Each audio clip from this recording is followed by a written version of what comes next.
अखण्डं सच्चिदानन्दम्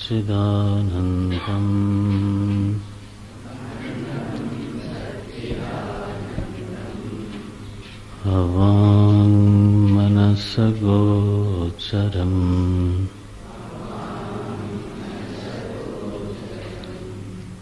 आत्मानमखिलाधारम्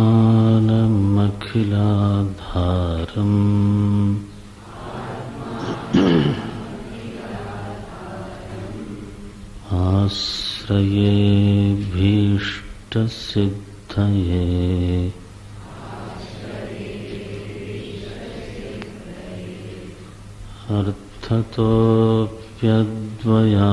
अर्थतोऽप्यद्वयानन्दान्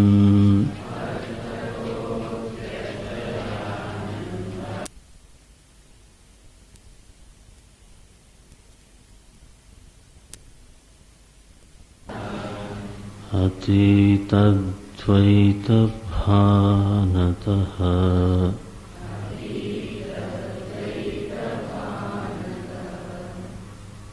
गुरूनाराध्य वेदान्त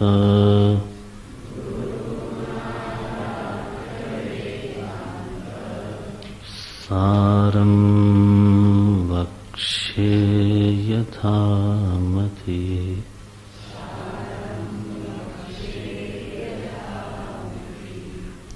सारं वक्ष्ये यथामति।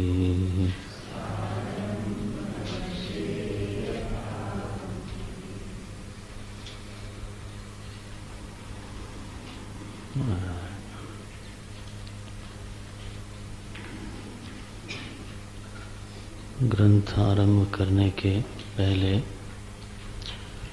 आचार्य ने पहले अपने स्वरूप का स्मरण किया। आत्मानम अखिलाधारम आश्रये, तो मैं आश्रय लेता हूँ। तो आप चाहें तो कह सकते हैं मैं आसन ग्रहण करता हूँ, मैं वहाँ निष्ठ हो करके और फिर बात शुरू करता हूँ। आत्मानम अखिलाधारम आश्रय। सभी लोग तो अपने आप में ही स्थित हैं, लेकिन अपने में जीवत्व का अनुभव करते हुए, कर्तृत्व का अनुभव करते हुए, भोक्तृत्व का अनुभव करते हुए, व्यक्तित्व का अनुभव करते हुए हम लोग विद्यमान हैं और वर्तमान हैं। विद्यमान और वर्तमान में अंतर होता है। वर्तमान माने आप फंक्शन कर रहे हो, व्यवहार कर रहे हो, वर्तन कर रहे हो, और विद्यमान माने होना।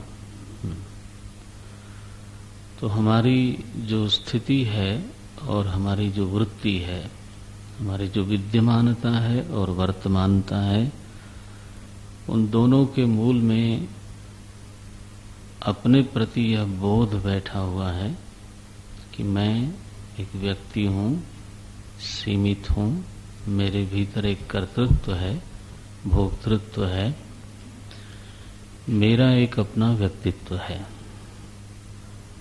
और उसी को संभाल करके तो मैं व्यवहार करता हूँ कि कोई ऐसी चीज न हो जाए जो मेरे व्यक्तित्व के विरुद्ध हो, कोई ऐसी चेष्टा न करूं तो जो मेरी इमेज के विरुद्ध हो। इमेज क्या है? इस व्यक्तित्व है, और क्या है? मैं व्यक्ति हूँ और मेरे साथ एक इमेज बनी हुई है, वो मेरा व्यक्तित्व है। तो एक तो यह है कि जब मैं व्यवहार करता हूँ, वर्तन करता हूँ, तो अपने व्यक्तित्व को ध्यान में रख करके, व्यक्तित्व शब्द बड़ा है, हाँ, उसमें पारिवारिक पृष्ठभूमि है, राष्ट्रीय पृष्ठभूमि है, आपका व्यक्तिगत जीवन में जो आपने कमाया है वो भी शामिल है, आपके सगे संबंधियों का भी जो मान सम्मान है वो भी शामिल है, आप जिस संस्था में काम करते हो, है ना, उस संस्था का मान सम्मान भी शामिल है। उस सब को मिला करके ही फिर हमारा एक व्यक्तित्व बनता है। अलग अलग संदर्भों में हम अपने को अलग अलग ढंग से संभालते हैं। जैसे आप कहीं दूसरी संस्था ने आपको आमंत्रित किया तो उस समय आपका सबसे अधिक ध्यान कहाँ होगा कि मेरी कोई ऐसी चेष्टा न हो कि मेरी संस्था पर कोई आंच आ जाए। देखो, तो उस समय सबसे प्रधान आयाम, प्रधान पहलू क्या होगा कि मेरी संस्था का व्यक्तित्व मेरे साथ लगा हुआ है। ये चिन्मय मिशन के स्वामी हैं, ऐसा व्यवहार करते हैं। तो मैं गया सो गया, मेरी संस्था भी गई, है ना। तो जब मैं व्यक्तित्व शब्द बोलता हूं तो वो एक व्यापक शब्द है, मुझसे लगे हुई सारी चीजें उसमें सम्मिलित हैं। और जो सावधान व्यवहार करने वाला व्यक्ति है तो वो अपने व्यक्तित्व को संभाल के ध्यान में रख के ही फिर व्यवहार करता है। मैं कोई ऐसी बात बोलूं, बोले इनको ऐसा शोभा नहीं देता, बाकी कोई कहे तो ठीक है, लेकिन क्या मतलब है कि मैं अपने ही व्यक्तित्व के प्रति सावधान नहीं रहा। तो ये तो साधारण व्यवहार करते समय हम सबको ध्यान में रखना चाहिए। अपने व्यक्तित्व का ध्यान रखना चाहिए। दूसरा, भक्ति में जब कोई व्यवहार करते हैं तो वहां पर प्रभु का ध्यान रख करके व्यवहार करते हैं। दृष्टि जो है अपने व्यक्तित्व पर नहीं होती, किस पर होती है तो बोले अपने आराध्य पर होती है। श्री हनुमान जी महाराज को जब समुद्र का उल्लंघन करना था और जब शिला पर उन्होंने पांव रखा तो अपने व्यक्तित्व का स्मरण नहीं किया। क्या करते हैं, बार बार रघुवीर संहारी। संभालना किसको है, अपने हृदय में प्रभु की स्मृति को संभालना है।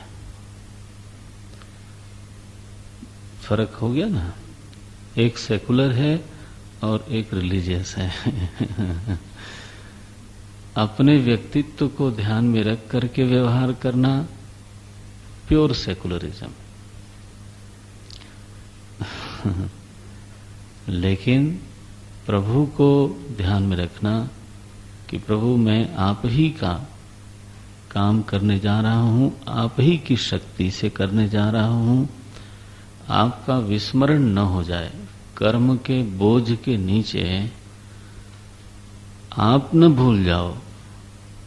होता यह है कि कर्म याद रहता है, उसकी आवश्यकताएं याद रहती हैं, और जिसके लिए आपने कर्म शुरू किया और जिसकी शक्ति से शुरू किया वो भूल गया। प्रधान कौन बन गया, बोले कर्म। अरे तो कर्म की दिया किसने और करने की ताकत कहां से मिल रही है।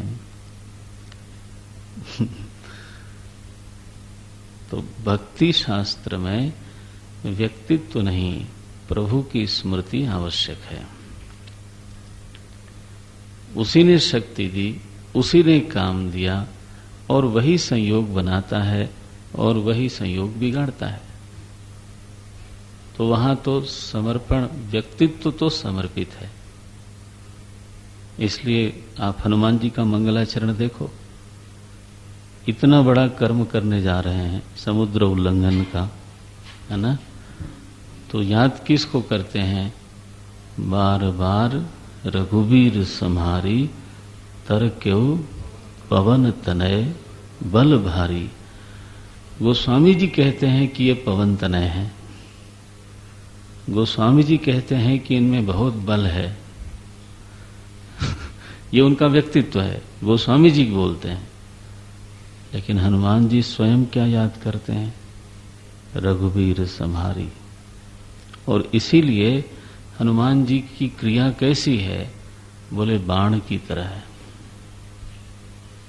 जिमि अमोघ रघुपति कर बाना, एही भांति चलेउ हनुमाना। देखो, ये भक्त का मंगलाचरण है।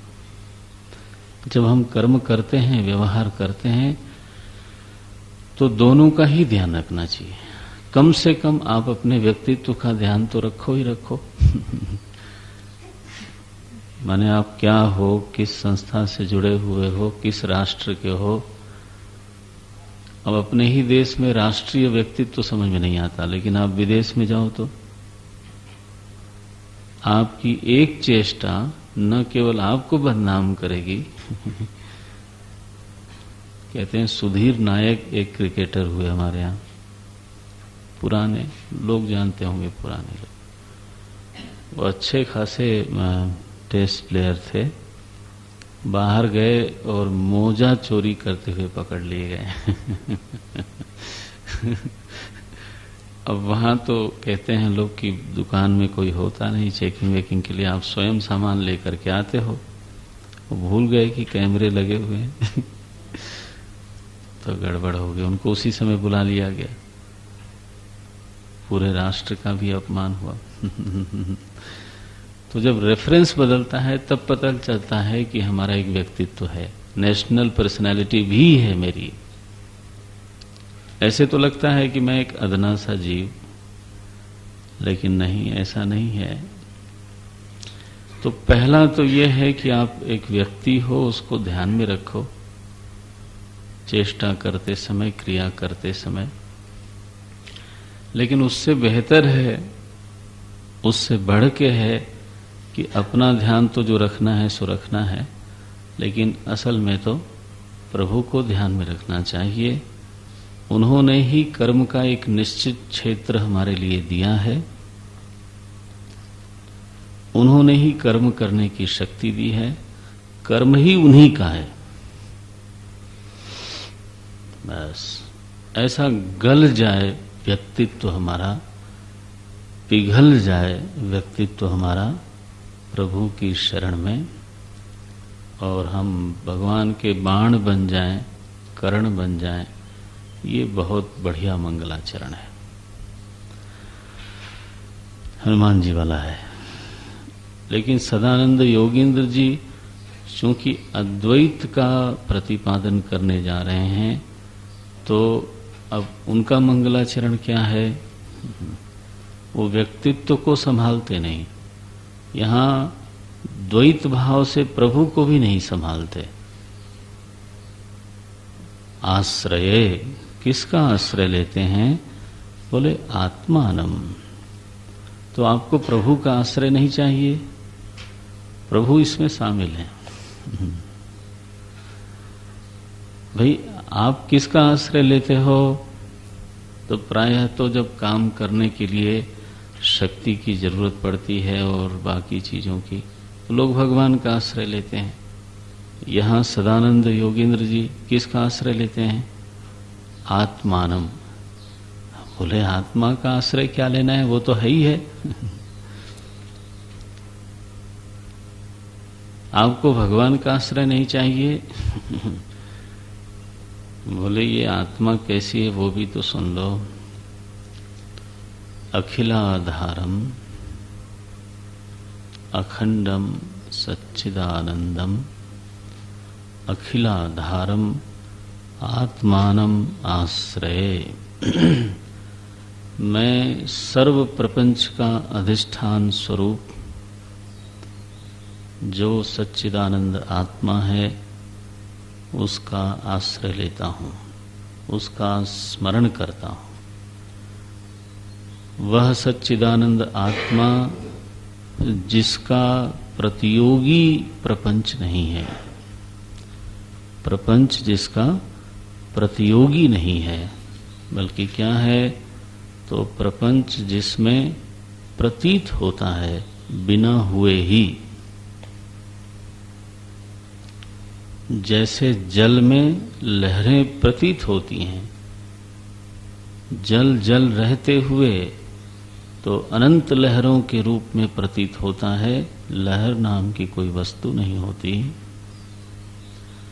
जैसे सूर्य की किरणों में तो अगाध जलाशय प्रतीत होता है, वहां किरणें ही होती हैं, जलाशय होता ही नहीं। ऐसा है आत्मा का प्रपंच के साथ रिश्ता। ऐसा अखिलाधारम सच्चिदानंदम अखंडम आत्मानम, क्या अर्थ हुआ, अद्वितीयम आत्मानम आश्रय। क्या अभिप्राय हुआ कि मैं अपनी उस अद्वितीय आत्मा का आश्रय लेता हूं। काल का द्वैत नहीं है उसमें, देश का द्वैत नहीं है उसमें, नानात्व का द्वैत नहीं है उसमें। देश काल और नानात्व सभी कुछ उसी में प्रतीत होता है। जैसे सारा स्वप्न अहम में प्रतीत होता है और अहम में ही विलीन हो जाता है, ऐसी उस अद्वितीय आत्मा का आश्रय लेता हूं। अभीष्ट सिद्ध है, माने अपनी अद्वैत में निष्ठा को संभालते हुए और फिर आचार्य वेदांसार पर रचना आरंभ करते हैं। इसके पहले जिसने इस अद्वितीय आत्मा का बोध कराया, देखो एक बात गांठ मार देना आप, आत्मा का अनुभव सभी को है। ऐसा कोई नहीं है जिसको आत्मा का अनुभव नहीं है, है ना। बोले महाराज तो हम सभी आत्मज्ञानी हैं। हाँ हैं। आत्मा का अनुभव नहीं है ये बात सोचना मत। माने ऐसा नहीं है कि एक दिन एक आत्मा की अनुभूति एकदम चमक उठेगी। यह जो अहम अहम करके आपको अपनी सत्ता का अनुभव है, आखिर वो किसका अनुभव है? वो आत्मा का ही अनुभव है, और किसका है? आत्मा और किसको बोलते हैं? बोले नहीं, आत्मा तो कोई और एक चीज है। तो आप क्या हो? आप क्या हो? अनात्मा। आत्मा कोई और चीज है तो वो तो चीज हो गई। एक स्वामी जी बोलते थे, वो समय ज्यादा समझ में आया। बोले यू डोंट हैव आत्मा, यू आर आत्मा। बोले मेरी आत्मा। अरे आत्मा को भी मेरी बना दिया तो तुम कौन हो?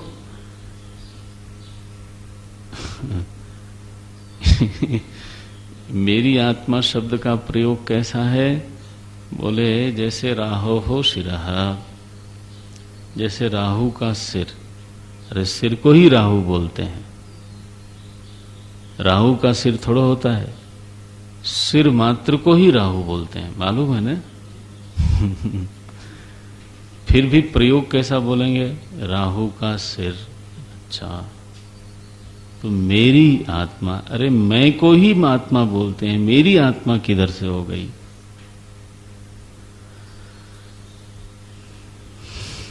इसी समय सुनने वाला जो मैं है उसी को आत्मा बोलते हैं। आगे आएगा ये प्रकरण। तो वो श्लोक उठ नहीं रहा है। चलो आगे चलते हैं। अच्छा ही है नहीं उठ रहा है, नहीं तो उसमें फंस जाएंगे हैं। नहीं, आत्मा शब्द की परिभाषा है वो यच्चाप्नोति यदा दत्ते यच्चात्ति विषयान इह यच्चास्य संततो भावः तस्मात् आत्मेति कीर्त्यते। तस्मात् आत्मेति कीर्त्यते। अब मैं इस पर व्याख्या नहीं करूंगा, नहीं तो फंस जाऊंगा। इसमें देखो, अति विषयान इह किसको आत्मा बोलते हैं? जो यहीं पर विषय को भोग करता है। इसलिए आप कल्पना मत करना, किसी मिस्टीरियस आत्मा की कल्पना मत करना, नहीं तो वो आजकल बड़ा इस पर बिजनेस चला हुआ है महाराज। अखबार में निकलता है कि आप 500 रुपया मनी ऑर्डर भेज दो, आपको हम आत्मज्ञान करा दें, और हर साल करा देंगे।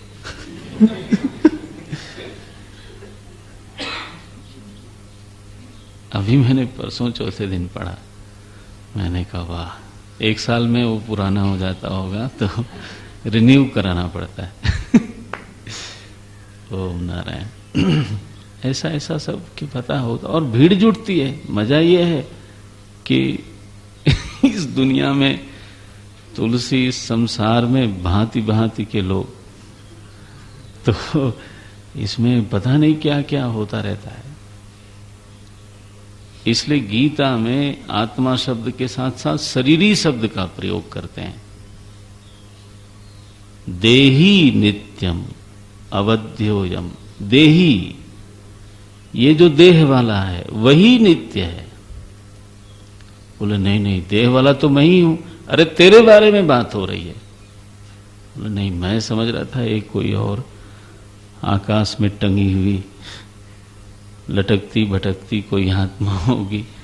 No sir, please don't imagine. कल्पना को आत्मा नहीं बोलते। अनुभव रूप सनित्योपलब्धि स्वरूपो हम आत्मा, जो नित्य उपलब्धि स्वरूप है। देह की कभी उपलब्धि होती है, कभी नहीं होती। मन की कभी उपलब्धि होती है, कभी नहीं होती, ठीक है। लेकिन उपलब्धि स्वरूप निरंतर जो उपलब्ध है उसको आत्मा कहते हैं। वो कौन है? बोले मैं ही हूं। मैं मेरा त्याग थोड़ो कर सकता हूं। तो आत्मज्ञान सभी को है, इस बात को पक्का करना। लेकिन समस्या कहां है कि आत्मा जैसा है वैसा हम नहीं जानते। आत्मा है अखिलाधारम, और हम अनुभव करते हैं कि मैं जगत का एक हिस्सा हूं। जगदाधारम नहीं हूं। क्या हूं? जगत का एक बिल्कुल एक कण हूं। मेरी क्या बिसात, लोग बोलते हैं। आत्मा है अखंडम, हम निरंतर अनुभव करते हैं खंडम खंडम। ठीक है। आत्मा है सुख स्वरूप, हम अनुभव करते हैं कि मुझे सुखी होना है। वेल, तो अहम की अनुभूति नहीं है, आत्मा के अस्तित्व का अनुभव नहीं है, ऐसा बिल्कुल नहीं है। ये गलत बात है। अहम अहम रूप से अनुभूयमान जो सत्ता है, वह सत्ता कैसी है वास्तव में, उसका यथार्थ स्वरूप क्या है, इसको बताने के लिए वेदांत आया है। कोई नया अनुभव देने के लिए वेदांत नहीं आया है। कठोपनिषद में ऐसा आया, तमक क्रतुः पश्यति वीत शोकः। हाँ, धातु प्रसादात महिमानम आत्मनः। आत्मनः महिमानम पश्यति, आत्मानम न पश्यति। आत्मानम तो सर्वे पश्यन्ति। शब्द पे ध्यान देना, क्या है? धातु प्रसादात महिमानम आत्मनः तमः क्रतुः पश्यति वीत शोकः। कोई निर्मल चित्त वाला अंतःकरण की प्रसन्नता से, निर्मलता के कारण आत्मा की महिमा को देखता है। आत्मा को सब देखते हैं, लेकिन आत्मा की महिमा को कोई कोई देखता है। क्या महिमा है उसकी? ये जो लिखा है, अखंडम सच्चिदानंदम अवांग मनस गोचरम आत्मानम अखिलाधारम आश्रये अभीष्ट सिद्धये। देखो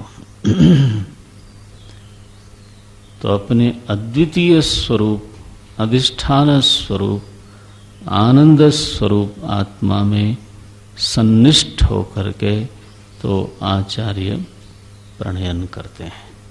लेकिन इस स्वरूप का बोध कराया जिसने, उसको एक बार फिर से स्मरण करते हैं। क्या बोलते हैं? अर्थतोपि अद्वयानंदान गुरून् आराध्य वेदांत सारम बक्ष्ये यथा मति। बोले अहम वेदांत सारम वक्ष्ये, मैं वेदांत सार की व्याख्या करने जा रहा हूं, वेदांत सार का प्रणयन करने जा रहा हूं। कैसे?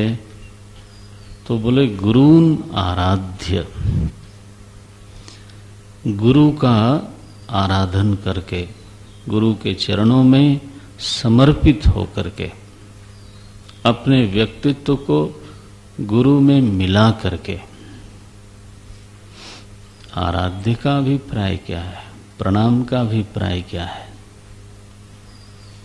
स्वयं को मिला देना, प्रणम्य में प्रणामी मिल जाए, एक हो जाए, न रहे, है ना। साधारण प्रणाम में भी ये बात कहीं न कहीं शामिल है। जब साधारण रूप से प्रणाम करते हैं तब भी कहीं न कहीं अपने को नीचा करते हैं, और जिसको हम प्रणाम कर रहे हैं उसको, है ना, ऊपर करते हैं। नीचा करने का मतलब क्या है? अपने को कहीं न कहीं कम करना,